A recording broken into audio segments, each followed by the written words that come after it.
नमस्कार दोस्तों, मैं CA Karambir Latwal, chartered accountant, vice president tax bar association हूँ।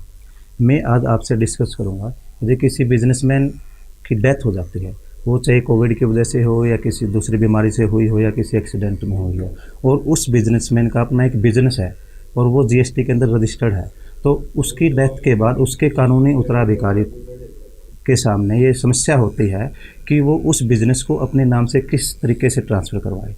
तो इसके बारे में मैं आज आपको बताऊंगा कि उसने क्या क्या स्टेप लेने चाहिए, यानी कि उसने क्या क्या करना चाहिए ताकि उसका वो बिज़नेस है उसके नाम से ट्रांसफ़र हो जाए। तो आइएगा हम अपना डिस्कशन शुरू करते हैं। सबसे पहले तो मैं आपको बताऊंगा कि जिस भी बिजनेसमैन की डेथ हुई है उसका कानूनी उत्तराधिकारी अपने प्रॉपर ऑफिसर यानी कि जीएसटी ऑफिसर के सामने उससे जाके मिलेगा और एक एप्लीकेशन देगा। उस एप्लीकेशन में वो बताएगा कि मेरा ये रिलेटिव था और ये इसकी इस वजह से डेथ हो गई और इसके नाम से ये जीएसटीएन नंबर चल रहा था और इस नाम से वो अपना बिजनेस फलाने स्थान पर रन कर रहे थे। अब मैं उनका कानूनी उत्तराधिकारी हूँ। अब मैं अपना पूरी डिटेल देगा, नाम, address, mobile number, email ID वो इसके अंदर बताएगा और उसके साथ साथ एप्लीकेशन के साथ वो डेथ सर्टिफिकेट लगाएगा, अपने केवाईसी में आधार कार्ड, पैन कार्ड की कॉपी और एक फ़ोटो साथ में लगाएगा।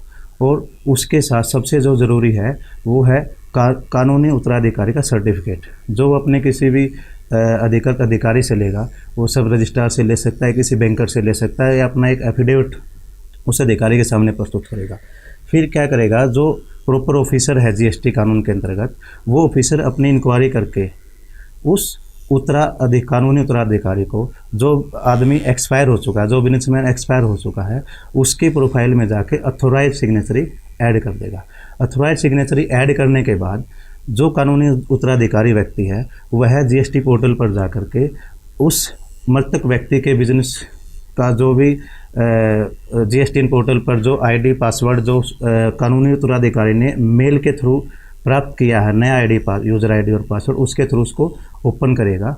और जो भी उसकी डेथ तक, यानी कि उस व्यक्ति की डेथ तक, जो एक्सपायर हो चुका है व्यक्ति, उसकी डेथ तक जितने भी रिटर्न्स ड्यू हैं, चाहे वो मंथली रिटर्न हो सकती है, GSTR 1, 3B या फिर और कोई अन्य रिटर्न, उनको फाइल करेगा। और जो दे टैक्स बनता है उस टैक्स को उस कानूनी उत्तराधिकारी ही जमा करवाएगा। उसके बाद क्या है, जो कानूनी अधिकारी अधिकृत किया गया है उस व्यक्ति के डेथ के बाद, तो कानूनी उत्तराधिकारी अपना एक नया जीएसटीएन लेगा।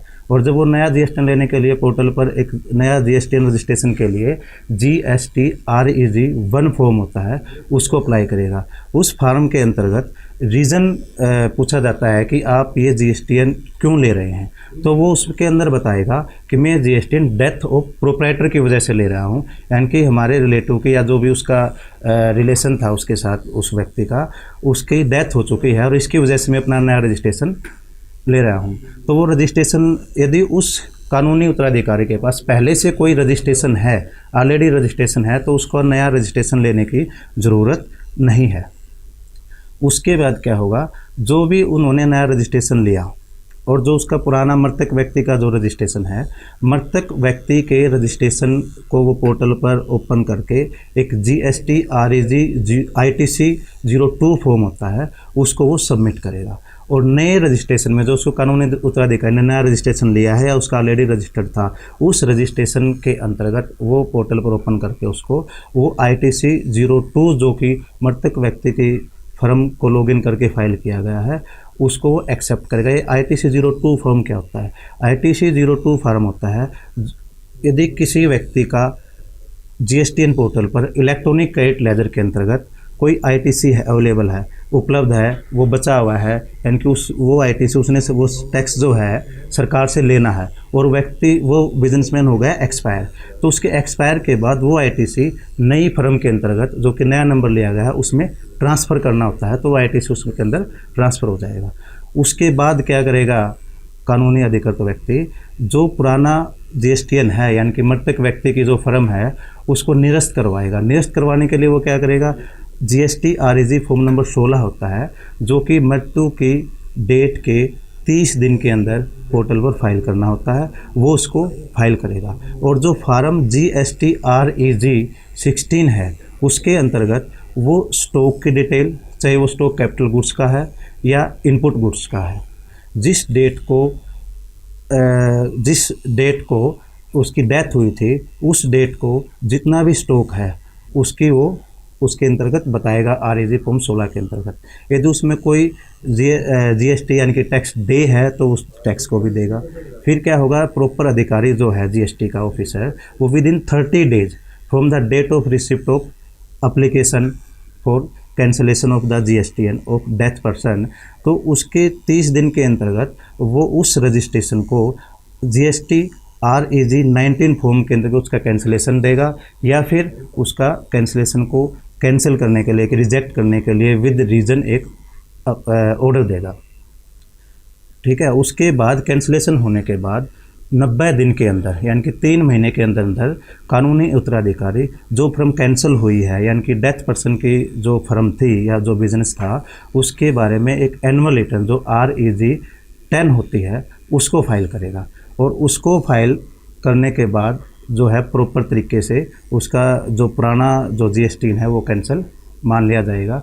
उसके बाद भी यदि पुराने GSTN में डेथ पर्सन का जो फर्म है उसके अंदर किसी भी वजह से वो चाहे फॉर्म नंबर 16 के अंतर्गत कोई टैक्स की लायबिलिटी ड्यू बनती है, या फिर फाइनल रिटर्न GST REG 10 में कोई किसी भी टैक्स की लायबिलिटी बनती है, तो सारे टैक्स की लायबिलिटी को पे करने की जो जिम्मेदारी है वो कानूनी उत्तराधिकारी की जिम्मेवारी है और किसी की जिम्मेवारी नहीं है। क्योंकि जो पर्सन है, जो उसका बिजनेसमैन था जो पहले से, वो एक्सपायर हो चुका है, वो टैक्स पे नहीं कर सकता, तो उसकी मृत्यु के बाद उसका कानूनी उत्तराधिकारी ही टैक्स पे करेगा। अब बात आती है कि जो व्यापारी एक्सपायर हो चुका है, उसकी फर्म, हमने उसका जो टैक्स जो गवर्नमेंट से हमने लेना था, यानी कि जो ITC था, वो ITC तो GST ITC 02 फॉर्म के तहत नई फर्म में पहुंच चुका है। अब बात आती है उसका जो स्टॉक था या जो उसकी कैपिटल गुड्स थी, जो कि GST REG 16 में हमने जिनको रिपोर्ट किया है, उस गुड्स को और कैपिटल गुड्स को किस तरीके से ट्रांसफ़र किया जाएगा। क्या उन पर पुरानी फर्म से जब वो नई फर्म में ट्रांसफ़र होगी, क्या उस टाइम पर कोई टैक्स पे होगा या नहीं होगा। इसके लिए मैं आपको बता दूं कि GST कानून के अंतर्गत एक प्रावधान दिया गया है। यदि किसी भी बिज़नेस को हम दूसरे बिज़नेस में ट्रांसफ़र करते हैं एज ए गोइंग कंसर्न, यानी कि वो पहले भी बिज़नेस चालू था और ट्रांसफ़र होने के बाद वो बिज़नेस चलता रहेगा, तो उस केस में इस सप्लाई को as a going concern supply को सप्लाई नहीं माना जाता। यानी कि GST कानून के अंतर्गत जब उसको सप्लाई ही नहीं माना गया तो उस पर टैक्स पे करने की तो बात ही नहीं उठेगी। ठीक है। तो उसका जो टैक्स, जो उसकी जो भी क्लोजिंग स्टॉक है या फिक्स एसेट्स हैं, वो नए बिजनेस के अंदर ऑटोमेटिक ट्रांसफ़र हो जाएगी।